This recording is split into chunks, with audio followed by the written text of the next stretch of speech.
Hello guys, പത്രമാറ്റിൻ്റെ ഇന്നത്തെ episode റിവ്യൂയിലേക്ക് സ്വാഗതം.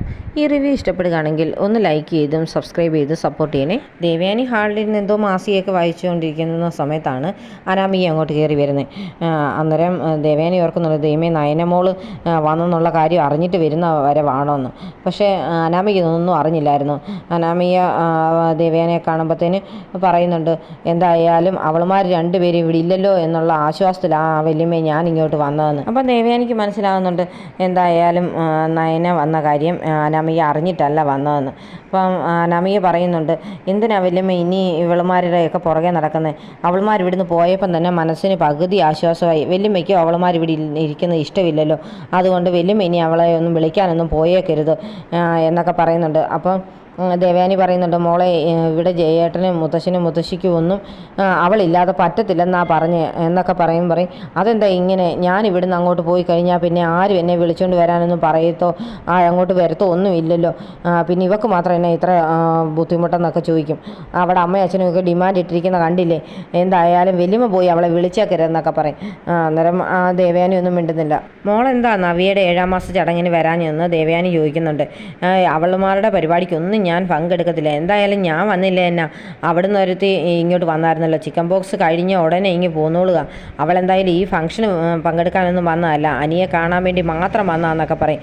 അന്നേരത്തേന് എടുത്ത വായിൽ ദേവയാനി പറയുന്നുണ്ട്, നന്ദുമോള് വന്നായിരുന്നു മോളെ.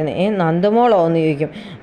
എന്താ വല്യമ്മയെ വിളിച്ചെന്നൊക്കെ ചോദിക്കും. അത് ഞാൻ അറിയാതെ അങ്ങ് പറഞ്ഞു പോയതാ മോളെ, അല്ലാതെ എനിക്ക് അവളുമാരോടൊന്നും വലിയ സ്നേഹമൊന്നും ഇല്ല എന്നൊക്കെയാണ് ദേവയാനി പറയുന്നത്. എൻ്റെ ഭർത്താവിനെ എന്നിൽ നിന്ന് അകറ്റി അനിയത്തിക്ക് കൊടുക്കാനായിട്ട് ഇവിടെ ഏറ്റവും വലിയ പണി നടത്തുന്നത് നയനയാണെന്നാണ് അനാമിക പറയുന്നത്.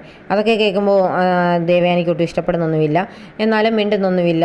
അന്നേരം അനാമിക പറയും, ഇനി എനിക്ക് ഇവിടെ ജീവിക്കണമെങ്കിൽ ഇവൾമാർ രണ്ടുപേരും ഇവിടെ ഇല്ലാതിരിക്കുന്നതാണ് നല്ലത് എന്നൊക്കെ പറയുമ്പോഴത്തേന് ദേവയാനി പറയും, നയന ഇവിടുത്തെ ചീഫ് ഡിസൈനർ അല്ലേ മോളെ, അതുതന്നെയല്ല അച്ഛനും അമ്മയ്ക്കൊന്നും അവളില്ലാതെ പറ്റത്തില്ല എന്നാ പറയുന്നതൊക്കെ പറയും. അനാമികയുടെ സംസാരമൊക്കെ കേൾക്കുമ്പോഴത്തേന് ദേവയാനി ഓർക്കുന്നുണ്ട്, അനിയും അനാമികയും ഒന്നിച്ച് ജീവിക്കണമെന്ന് ആഗ്രഹിക്കുന്നവരായി എൻ്റെ മകനും മരുമോളും, പക്ഷേ ഇവൾ അങ്ങനെയല്ലല്ലോ ചിന്തിക്കുന്നത് എന്നൊക്കെ മനസ്സിൽ ഓർക്കുന്നുണ്ട്. അപ്പോൾ ഇവരിവിടെ ഇല്ലല്ലോ എന്നുള്ള സന്തോഷത്തിൽ തന്നെയാണ് അനാമിക വീട്ടിലേക്ക് കയറിപ്പോകുന്നത്. അപ്പം ദേവേനി ഓർക്കുന്നുണ്ട്, നയനമോളെ കണ്ടു കഴിയുമ്പോൾ വീണ്ടും പ്രശ്നമാകുമല്ലോ എന്ന്. അനാമികയെ കാണുന്നുടനെ പറയുന്നുണ്ട്, ഇനി വന്നോ, എന്താ ഇനി പോരാനായിട്ട് തീരുമാനിച്ചെന്നൊക്കെ ചോദിക്കും. അപ്പോഴത്തേന് അനാമിക പറയുന്നുണ്ട്, ഞാനിങ്ങോട്ട് വരുന്നത് നിനക്ക് ഇഷ്ടമില്ല എന്നൊക്കെ അറിയാം, എന്നാലും ഇവിടുത്തെ 2 മരുമക്കൾ ഇവിടുന്ന് പോയി എന്നറിഞ്ഞപ്പോൾ ആ സന്തോഷത്തിൽ ഞാനിങ്ങി പോകുന്നതെന്ന് പറയും. അപ്പോൾ അനി മനസ്സിലോർക്കുന്നുണ്ട്, നയനേടത്തി വന്ന കാര്യം ഇവൾ അറിഞ്ഞിട്ടില്ലല്ലോ, ഇപ്പം ഞാനായിട്ട് പറയാനും പോകുന്നില്ല, ഇവൾ നേരിട്ട് കാണട്ടെന്ന്. ഇവിടുന്ന് ആർക്കും നയനെ പറഞ്ഞു വിടാനും ഇഷ്ടമില്ല, അവൾ അവിടെ പോയി നിൽക്കുന്നതെന്ന് പറഞ്ഞ് ഇവിടെ എന്തൊരു ബഹളമാണ്. നീ പോലും ഞാൻ അങ്ങോട്ട് പോയി കഴിഞ്ഞാൽ പിന്നെ തിരിഞ്ഞു നോക്കാറില്ല, എന്നെ ഒന്ന് വിളിക്കാറ് പോലും ഇല്ലല്ലോ. പക്ഷേ ഇവിടെ നയനെ അങ്ങോട്ട് പോയി കഴിഞ്ഞ് കഴിഞ്ഞാൽ പിന്നെ ആ പുറകെ ആൾ പോകാനും വരാനും വിളിച്ചുകൊണ്ട് വരാനും എന്തൊരു ബഹളമായെന്നൊക്കെ ചോദിക്കും. എന്താ ഇതിന് മാത്രം അവൾക്ക് ഇരിക്കുന്നതൊക്കെ ചോദിച്ചാണ് വഴക്കുണ്ടാക്കിയിട്ട് തിരിച്ച് ഇറങ്ങി വരുന്ന സമയത്താണ് നയനെ അവിടെ നിൽക്കുന്നത് കാണുന്നത് അനാമിക. നയനെ കണ്ടു കഴിയുമ്പോഴത്തേന് അനാമിക അങ്ങ് ഞെട്ടിപ്പോകുന്നുണ്ട്. ഇവളെ എന്നാ ഇവിടെ എന്നൊക്കെയുള്ള രീതിയിൽ ചോദിക്കും. അപ്പോൾ നയനെ ചോദിക്കും, എന്താ നീ എന്നാ ഞെട്ടി നിൽക്കുന്നത്, ഞാനെന്താ ഇവിടെ നിൽക്കുന്നതാണോ വിചാരിക്കുന്നത്, എന്നെ എൻ്റെ അമ്മായിയമ്മ വന്ന് വിളിച്ചുകൊണ്ട് വന്നതെന്ന് പറയും. വല്യമ്മ അങ്ങനെ വന്ന് വിളിക്കാനൊന്നും വഴിയില്ലല്ലോ, നിനക്ക് നാണമില്ലേ ഇങ്ങോട്ട് തിരിച്ചു വരാനായിട്ട്? നീ വലിയ ഡിമാൻഡും ഒക്കെ ആയിട്ടാണല്ലോ നിൻ്റെ വീട്ടിൽ പോയി നിന്നത്, നിൻ്റെ അച്ഛനും അമ്മയും ഭയങ്കര ഡിമാൻഡ് പറിച്ചിലായിരുന്നല്ലോ എന്നൊക്കെ പറയും. അതൊക്കെ എന്തായാലും ഞങ്ങൾ അങ്ങ് സോൾവ് ആക്കി, ഇപ്പം എൻ്റെ അമ്മായിമ്മ വന്ന് വിളിച്ചപ്പോൾ ഞാനിങ്ങി പോകുന്നെന്ന് പറയും. നീ ഇവിടുന്ന് പോയി കഴിഞ്ഞ് പുറകെ അങ്ങ് ആൾ വന്നുകൊണ്ടിരിക്കും, ഞാനിവിടുന്ന് പോയി കഴിഞ്ഞ് കഴിഞ്ഞാൽ പിന്നെ എൻ്റെ ഭർത്താവ് പോലും അങ്ങോട്ട് തിരിഞ്ഞ് നോക്കത്തില്ലെന്ന് പറയും. അപ്പം നയന പറയുന്നുണ്ട്, ഭർത്താവിന് സ്നേഹം കൊടുക്കാൻ പഠിക്കണം, ഇച്ചിരി സ്നേഹം കൊടുത്താൽ തന്നെ അത് വലിയ അളവിൽ തന്നെ തിരിച്ചു തരുന്നവനാനി. അത് അറിഞ്ഞുകൊണ്ട് തന്നെ നീ അവനെ ഒന്ന് സ്നേഹിക്കാൻ നോക്ക്, അപ്പം നിനക്കും അതൊക്കെ കിട്ടുമെന്ന് പറയും. അന്നേരത്തേന് അനാമികയ്ക്ക് അങ്ങ് ദേഷ്യം വരുന്നുണ്ട്. അപ്പം നയനെ അങ്ങ് പോകും. നയനെ തിരിച്ചു വിളിച്ചുകൊണ്ട് വന്നത് ഒട്ടും ഇഷ്ടപ്പെടാതിരിക്കുകയാണ് ജാനകിയും ജലജയും. അപ്പം ജലജ പറഞ്ഞു കൊടുക്കുന്നുണ്ട്, ഇവിടെ നമ്മളറിയാത്ത എന്തെല്ലോ കാര്യങ്ങൾ നടക്കുന്നുണ്ട്. ഇപ്പോഴാണെങ്കിലും നയനെ ഇവിടെ വന്നിരിക്കുന്നത് തന്നെ ആദർശിൻ്റെ കൂട്ടത്തിൽ ഓഫീസിൽ പോയിരിക്കുന്നതുമൊക്കെ ആ കമ്പനി പിടിച്ചെടുക്കാനുള്ള ഒരു അടവാണെന്ന് എനിക്ക് തോന്നുന്നത്. പിന്നെ ഇപ്പം തന്നെ ആദർശിൻ്റെ കീഴിലാണല്ലോ കമ്പനി. ഇത് താമസിയാതെ ഈ വീടും ആദർശിൻ്റെ അണ്ടറിലേക്ക് വരും. അപ്പം പിന്നെ നമ്മൾ അവരൊക്കെ കീഴിൽ തന്നെ ഓച്ചാനിച്ച് നിൽക്കേണ്ടി വരും എന്നൊക്കെ പറഞ്ഞ് ജാനകിയെ എരിവ് കയറ്റിക്കൊണ്ടിരിക്കുകയാണ്. എന്നാലും ഈ ഏട്ടത്തി എന്ന് പറയുന്ന ഇവർക്ക് എന്തിൻ്റെ കുഴപ്പമായിരുന്നു അവളെ ഇങ്ങോട്ട് വിളിച്ചുകൊണ്ട് വരാഞ്ഞിട്ട്, ബാക്കിയുള്ളവർക്ക് ഒരു മനസ്സമാധാനം ഇല്ലെന്നൊക്കെ പറഞ്ഞുകൊണ്ടിരിക്കുന്ന സമയത്താണ് അനാമിക അങ്ങോട്ട് വരുന്നത്. അനാമികയെ കണ്ട് കഴിയുമ്പോഴത്തേന് ജാനകിക്ക് ഭയങ്കര സന്തോഷമാകുന്നുണ്ട്. മരുമോളിങ്ങ് തിരിച്ചു വന്നല്ലോ എന്നേരത്തേന് അനാമിക പറയുന്നുണ്ട്, അവളിങ്ങ് തിരിച്ചു വന്നെന്നുള്ള കാര്യം ആരും എന്നോട് എന്താ പറയാഞ്ഞത്, അവളമാരിവിടെ ഇല്ലല്ലോ എന്നുള്ളൊരു ആശ്വാസത്തിലാണ് ഞാൻ ഇങ്ങോട്ട് തിരിച്ചു വന്നെന്ന് പറയും. അതെന്ത് ചെയ്യാനാ മോളെ, അച്ഛനും അമ്മയും ജയേട്ടനും ഒക്കെ ഭയങ്കര ഏട്ടത്തിയെ കുറ്റപ്പെടുത്തുന്നൊക്കെ ഉണ്ടായിരുന്നു.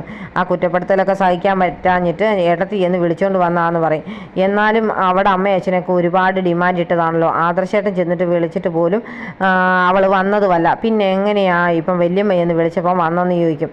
അപ്പോഴത്തേന് ജലജ പറയുന്നുണ്ട്, മോളെ നമ്മളറിയാതെ ഇതിനിടയിൽ എന്തോ കളി നടക്കുന്നുണ്ട്, അത് കാരണമായി ഇപ്പോൾ ഇങ്ങനെ ഒക്കെ സംഭവിച്ചത്, ഇനിയിപ്പോൾ നമുക്കത് കണ്ടുപിടിക്കണമെന്നൊക്കെ പറയും.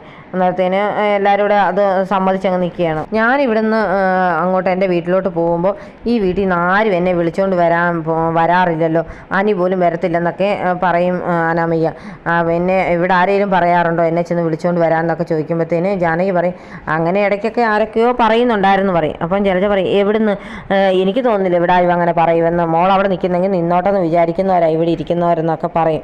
അന്നേരത്തേന് ജാനകി പറയും, മോൾ ഇങ്ങനെ നിസ്സാര കാര്യത്തിനൊക്കെ എപ്പോഴും പിണങ്ങി വീട്ടിലേക്ക് പോകരുത്, അനിയെ സ്നേഹിച്ച് മോള് ഇവിടെ നിൽക്കണ്ടേ എന്നൊക്കെ ചോദിക്കും. അന്നേരത്തേന് അനാമിയെ ഒന്നും പറയാൻ പറ്റത്തില്ലാത്ത പരുവത്തിൽ അങ്ങ് നിൽക്കുകയാണ്. ആദർശം നയനയും ഓഫീസിൽ പോകാനായിട്ട് ഇറങ്ങി വരുമ്പോഴത്തേന് അവർക്കുള്ള ഫുഡെല്ലാം എടുത്ത് റെഡിയാക്കി ബാഗിൽ വെച്ചുകൊണ്ട് നിൽക്കുകയാണ് ദേവയാനി. എന്നിട്ട് അവരടുത്ത് വരുന്ന ഉടനെ പറയുന്നുണ്ട്, ഞാൻ നയനയ്ക്ക് ഇഷ്ടപ്പെട്ട എല്ലാ ഫുഡുകളും ഉണ്ടാക്കി വെച്ചിട്ടുണ്ട്, ഇനി ഇതൊട്ടും കളയാതെ തന്നെ കഴിച്ചോണം, അല്ലെങ്കിൽ ഇനി ഇതിൻ്റെ പേരും പറഞ്ഞ് ഇവൾ വീട്ടിലോട്ട് പോകും എന്നൊക്കെ പറഞ്ഞ് ദേഷ്യം അഭിനയിക്കുകയാണ്. അന്നേരം നയനയ്ക്ക് ചിരിയൊക്കെ വരുന്നുണ്ട്. അന്നേരം ആദർശിന് പക്ഷേ സംശയമാണ്. ആദർശ് നയനയും ദേവേനയും മാറി മാറി നോക്കുന്നൊക്കെയുണ്ട്. അപ്പം ആദർശ് പറയും, അമ്മേ അതിന് ഞാനിവിടെ ഒന്നും പറഞ്ഞില്ലല്ലോ, ഞങ്ങൾ ആഹാരം അങ്ങ് കഴിച്ചോളാം എന്നൊക്കെ പറയും. അതല്ല, ഇവൾ ഒരുപാട് ഡിമാൻഡൊക്കെ ഇട്ടാണല്ലോ ഇവിടെ വീട്ടിൽ പോയി നിന്നിരുന്നത്, അന്നേരം ഞാൻ എല്ലാവരുടെയും വഴക്കും കേട്ടുകൊണ്ട് ചെന്ന് വിളിച്ചുകൊണ്ട് വന്നു, അത് കാരണം ഇവക്ക് വീണ്ടും ഡിമാൻഡ് ഇടാനായിട്ട് ഒക്കെ തോന്നിയാലോ എന്നൊക്കെ പറയുമ്പോഴത്തേന് ആദർശ് പറയും, ഇതൊക്കെ ഒരുപാട് പ്രാവശ്യം ഇവിടെ പറഞ്ഞതല്ലേ അമ്മേ, പിന്നെ എന്തിനാ എപ്പോഴും ഈ പറയുന്നു, എന്നാലും ഞാൻ പറഞ്ഞതേ ഉള്ളൂ, ഓരോരുത്തരുടെ സ്വഭാവം മാറുന്നത് എപ്പോഴാണെന്ന് അറിയാൻ പറ്റത്തില്ലല്ലോ എന്നൊക്കെ പറയും. ഇതെല്ലാം കേൾക്കുമ്പോഴും നയനെ ചിരിച്ചുകൊണ്ട് നിൽക്കുകയാണ്. അപ്പോൾ ആദർശ് നയനെ ഇടയ്ക്ക് പാളി നോക്കുന്നൊക്കെ ഉണ്ട്. ദേവയാനിക്ക് ചിരി വരുന്നുണ്ടെങ്കിലും ദേവയാനി മിണ്ടത്തേയില്ല. അതല്ല, അച്ഛനും അമ്മയ്ക്കും ഇവളെ കണി കൊണ്ടുകൊണ്ട് എഴുന്നേക്കണമെന്നാണ് പറഞ്ഞുകൊണ്ടിരുന്നത്. ജയേട്ടനാണെങ്കിലും എന്നെ അങ്ങ് മാക്സിമം കുറ്റപ്പെടുത്തുകയായിരുന്നു, രാവിലെ എഴുന്നേറ്റ് വരുമ്പം ഇവളെ കണ്ടില്ലെന്ന് പറഞ്ഞ്. അപ്പോൾ പിന്നെ ഞാനിങ്ങനെ ഇവിടെ താമസിക്കുന്ന എങ്ങനെയാണ്, താമസിയാതെ എല്ലാവരും വീണ്ടും എന്നെ കുറ്റപ്പെടുത്തുമെന്ന് എനിക്ക് തോന്നിയ കാരണം മാത്രമാണ് ഞാൻ ഇവളെ ചെന്ന് വിളിച്ചുകൊണ്ട് വന്നത്, അല്ലാതെ ഇവളോട് സ്നേഹം തോന്നിയിട്ടോ കാര്യങ്ങളൊന്നും അല്ല എന്നൊക്കെ പറയുന്നുണ്ട്. ആദർശിന് പക്ഷേ സംശയമുള്ളതുകൊണ്ട് ആദർശ് പറയും, അതിനെന്താ ഇനിയിപ്പം എനിക്ക് അവൾ അവിടെ വീട്ടിൽ നിന്നാലും കുഴപ്പമൊന്നുമില്ലായിരുന്നു, വേണമെങ്കിൽ ഞാൻ 2 ദിവസം അവിടെ പോയി നിൽക്കാം, ഞങ്ങൾക്ക് അവിടെ ഒരു മുറി ഉണ്ടല്ലോ എന്നൊക്കെ പറയും. അത് കേൾക്കുമ്പോഴത്തേനും ദേവയാനിക്ക് അങ്ങ് വെപ്രാളാവും, ഇത് അവിടെ അങ്ങനെ പോയി നിന്നാലോ എന്ന്. അന്നേരം പറയും, അതെന്തിനാ അവിടെ പോയി നിൽക്കുന്നത്, ഇവിടെ എന്നെ താമസിക്കാൻ ബുദ്ധിമുട്ടെന്നൊക്കെ ചോദിക്കും.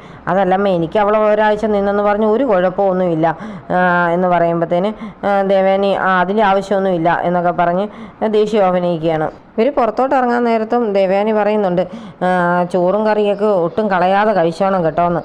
അന്നേരം ഇവർ തിരിഞ്ഞു നോക്കുന്ന ഉടനെ ദേവയാനി പറയും, ഞാൻ നിന്നോടാ പറഞ്ഞ, അല്ലാതെ അവളോടൊന്നും അല്ലെന്ന്, എൻ്റെ അമ്മയും ഞങ്ങൾ 2 പേരും കഴിച്ചോളാം, എന്തായാലും ഞാൻ കളഞ്ഞാൽ പോലും ഇവൾ കളയത്തില്ല എന്ന് പറഞ്ഞ് ആദർശം അങ്ങ് തിരിയും. അന്നേരത്തേന് ദേവയാനിയെ നോക്കി നയന ടാറ്റയൊക്കെ കാണിക്കുന്നുണ്ട്.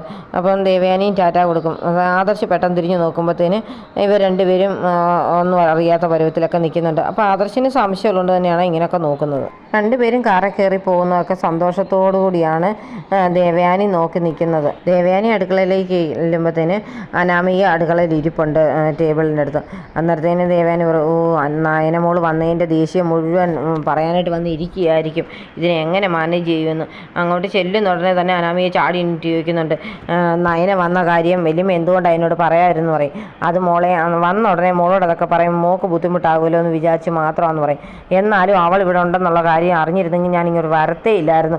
ഇന്നാളാണെങ്കിൽ പോലും ഞാൻ ഇതുപോലെ വീട്ടിൽ പോയി നിന്നിട്ട് തിരിച്ച് വന്നപ്പോഴത്തേന് അവൾ ഇവിടെ ഇല്ലല്ലോ എന്നുള്ള ആശ്വാസത്തിൽ വരുമ്പോൾ അന്ന് വല്യമ്മ വിളിച്ചുകൊണ്ട് വന്നു.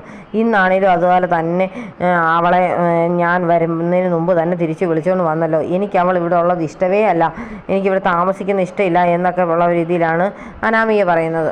അവളും അവളുടെ കുടുംബക്കാരും എല്ലാം കള്ളക്കൂട്ടങ്ങളാണെന്നൊക്കെ പറഞ്ഞ് അങ്ങ് അഭിമാനിക്കുകയാണ് അനാമിക നയനയുടെ കുടുംബത്തെ. അന്നേരം അതൊന്നും ഇഷ്ടപ്പെടുന്നില്ല ദേവയാനിക്ക്.